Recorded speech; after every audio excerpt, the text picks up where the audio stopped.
would hurt, their legs would be sore, their muscles would ache, they'd be dragged out of the cage, it would be painful, it would be terrifying, their eyes wouldn't work because now they're suddenly being blinded by light, blinded by truth, and it would be terrifying. And would they accept it, or would they want to go back? And this already sets the tone for how Neo reacts when he's released from his cave. So, as you can see, our two main stories here of the Matrix movie. And, again, it's all about control. We said, again, the movie The Matrix is about control. And the allegory of the cave is just like that as well. The people in the cave are being controlled by an outside force. So now, before we start going through the movie scene by scene, I'm not going to do every scene, but the scenes that matter and pointing things out, I mentioned that I wanted to talk about why does the story of The Matrix unfold the way it does. And, of course, when you're going to make a movie and you want to make a successful movie, you usually have a hero and of course, a love story, and usually if there's a hero, some action. But is there a formula that the movie follows? And the answer is absolutely yes. It's called the hero's journey. Now, the hero's journey is basically how you write the story of for a hero. And I'm trying to see the I don't have the name here of the gentleman that came up with this, so I'll have to reference it on the website for the podcast. But it's basically a 12-step journey. So what we're going to do here is, I got my paper stapled. It'll probably be more helpful if I unstaple these. So what we're going to do is we're going to go through the 12 steps of the hero's journey, what it is, and then as we go through each step, point out to what part of the movie that this applies to. So it's really neat because it's basically how you make a successful movie, and pretty much every hero's, every movie, famous story, book, novel, whatever, that features a hero usually follows his hero's journey. One of my favorite movies, I love the movie Unbreakable by M. Night Shyamalan. And it's a movie that, for whatever reason, it didn't do so well. Not a lot of people have seen it, or some people have never even heard of it. Said, "Oh, I didn't even know M. Night Shyamalan made a movie called Unbreakable." But I absolutely loved it. It follows the hero's journey to a T. But one of the things that is what a lot of people don't like about it, and why it didn't do well, it drags it out, which is why I love it. But it drags out the hero's journey so much, builds up for a really climactic ending. But some people just really didn't like the way it was dragged out, and it seemed a little bit unrealistic, actually. But that's the whole point of being a hero in a movie. It's a little unrealistic. All right, so the 12 steps. Step 1, or part 1 of the hero's journey, the first stage, is called the ordinary world. So, in the ordinary world, the hero, uneasy, uncomfortable, or unaware, is introduced sympathetically so the audience can identify with the situation or dilemma. The hero is shown against a background of environment, heredity, and personal history. Some kind of polarity in the hero's life is pulling in different directions and causing stress. Boy, doesn't that sound like Act 1 of The Matrix. So the ordinary world, of course, is the life of Thomas Anderson. The real, well, I can't say the real, but the Matrix, the human Matrix version of Neo, Thomas Anderson. That's his home life, his work life, and there is an uneasiness. He's, of course, asking what is the Matrix. He knows that something is not quite right, but he's living a dualistic life where, on the one hand, he's this computer hacker at night, and by day, he's Thomas Anderson, the software employee at a software company. That's his ordinary world. Stage 2, the call to adventure. Something shakes up the situation, either from external pressures or from something rising up from deep within. So the hero must face the beginnings of change.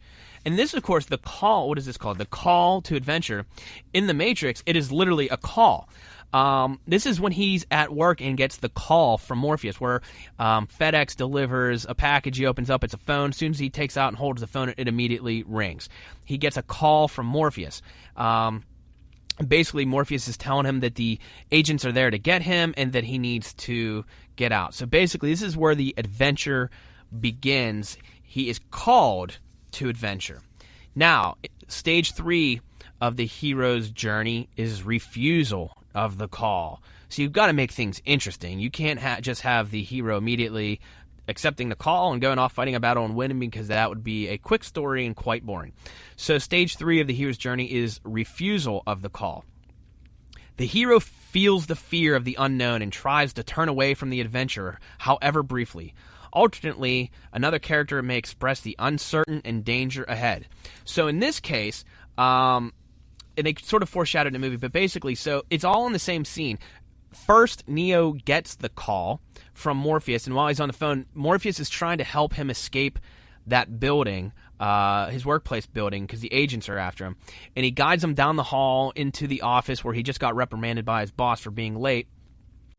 And in that scene where he was being reprimanded by his boss for being late, they kept cutting and showing the window washer guy outside on the scaffolding, washing the windows. Everything in a movie has a purpose. So it's funny when you watch that and you're looking at it, and so Thomas Anderson's boss is reprimanding him for being late, and Neo, Thomas Anderson, keeps getting distracted, and he keeps looking out the window at the window washer. And so I'm watching that and thinking to myself, why do they keep cutting to this window washer? Why do they keep showing this guy on the scaffolding? And you're trying to think, is there a deeper meaning? Is there some kind of metaphor? Is he looking out the window because adventure is actually outside the workplace?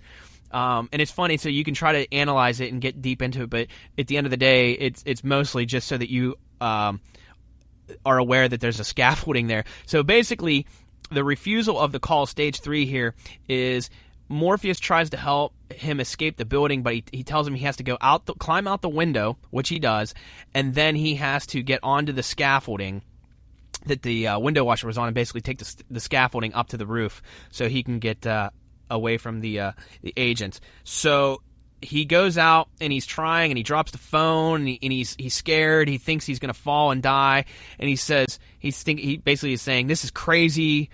I can't do this." And he gives up. He gives up the adventure of basically, getting on the scaffolding and escaping. So that's the refusal of the call moment right there, where he kind of gives in, and you start to think to yourself, well, is this guy a hero? If he's supposed to be a hero, why is he so scared? But that's how it works.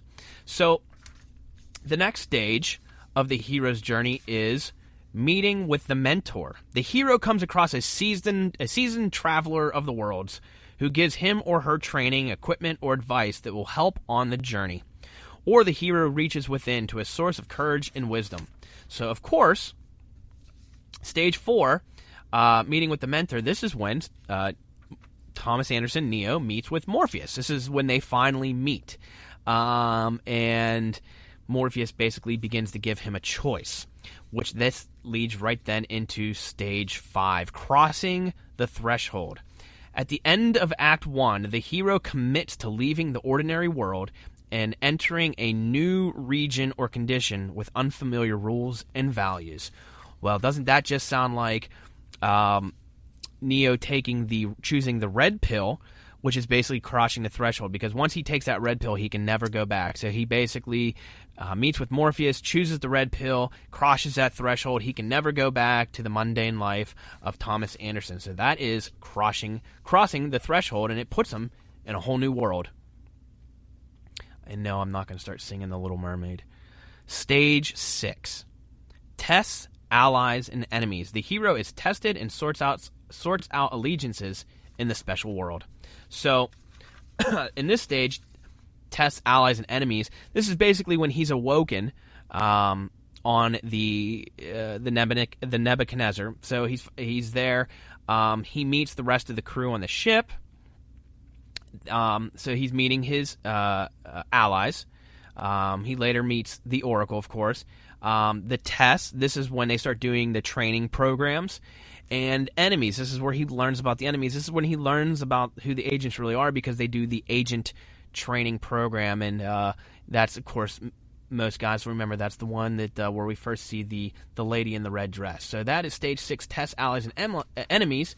Where he basically wakes up on the Nebuchadnezzar, and we start to learn what's all going on. He meets his allies, gets tested with the training programs, and of course learns who and we learn who the agents are. Stage 7 is called Approach. The hero and newfound allies prepare for the major challenge in the special world. So basically the approach, at this point we jump forward. We now know, so we move forward to the point where Morpheus has been kidnapped by the agents, and this is after they've gone to see the Oracle, because again, Stage 6, even the scene with the Oracle meeting allies is part of Stage 6. So after that, of course, Morpheus is captured by the agents, and the approach is basically Neo decides he's going to have to attempt to save Morpheus, and Trinity decides to help them. So that scene where they're debating of pulling the plug from Morpheus's head and letting him die, and then Neo saying, I believe I can save him, I'm going to go and get him, that is Stage 7. Stage 8 is the ordeal. Near the middle of the story, the hero enters a central space in the special world and confronts death or faces his or her greatest fear. Out of the moment of death comes a new life. So this is basically the ordeal, is the main scene of the Matrix, essentially, when they go back into the Matrix, that special world, to save Morpheus. So him and Neo and Trinity go to that secured building. They fight all the security. They get up there. They even fight the one agent. They get the helicopter. They shoot out the windows. Morpheus jumps out the window. Neo grabs him. And then they have to successfully survive even a crashing helicopter. So that is the ordeal. That whole big fight scene, that saving Morpheus scene, that is Stage 8, the ordeal. Stage 9 is called the reward.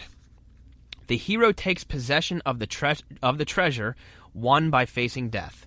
There may be celebration, but there is also danger of losing the treasure again. Well, at the end of the scene where they saved Morpheus and the helicopter crashes and he saves Trinity and he pulls her up with the cable back on top of the building, that's the moment of reward, because that's when you of course, in that moment you see it cuts to Tank, the character back on the Nebuchadnezzar, who's the operator. And he looks in disbelief at the screens and says, I can't believe it, he's the one. Morpheus looks at Trinity and says, do you believe it now, Trinity? So it's kind of the moment where Trinity and Tank realize and accept that he's the one. It's a moment where Neo should also get that he's the one after what he just did. He dodged bullets, he fought agents, he saved Morpheus, he saved Trinity, and basically is showing that he's the one. So that's the reward. But even in that stage, it says, what did it say here at the end? But there is also danger of losing the treasure again, because they're not back in Kansas yet. So Stage 10 is the road back. And basically, in the movie, the road back is the fact that at this point, they've saved Morpheus, but they're still in the Matrix. Of course, the agents are anywhere, so they're still in the Matrix. They've got to get back out of the Matrix. So they've gone into the Matrix, they've saved Morpheus. Neo realizes he's the one, almost completely. But again, they've got to get back. So that is the road back. About 3/4 of the way through the story, the hero is driven to complete the adventure, leaving the special world to be sure the treasure is brought home. Often a chase scene signals the urgency and danger of the mission. So, of course, what happens here is, as they're trying to leave the Matrix, they're in the subway tunnel, and the homeless person becomes an agent, and after Morpheus and Trinity have already gone back to the Nebuchadnezzar ship, the homeless person becomes the agent, shoots the phone, leaving Neo stuck all by himself. So now he has to, basically, it says a chase scene could ensue, and that's exactly what happened. He fights Agent Smith, then he's running, he's getting chased by all the agents, and he ends up back at the hotel. He's trying to get to room 303 to answer the phone, and at that point is shot and dies. Well, what do you know? Stage 11 of the hero's journey is called the Resurrection. Would you believe it? The Resurrection. At the climax, the hero is severely tested once more on the threshold of home. Severely tested once more on the threshold of home. He is like 3 feet away from the phone. He's just about to get home. And severely tested, I would think, being shot. And it was more than 6 shots.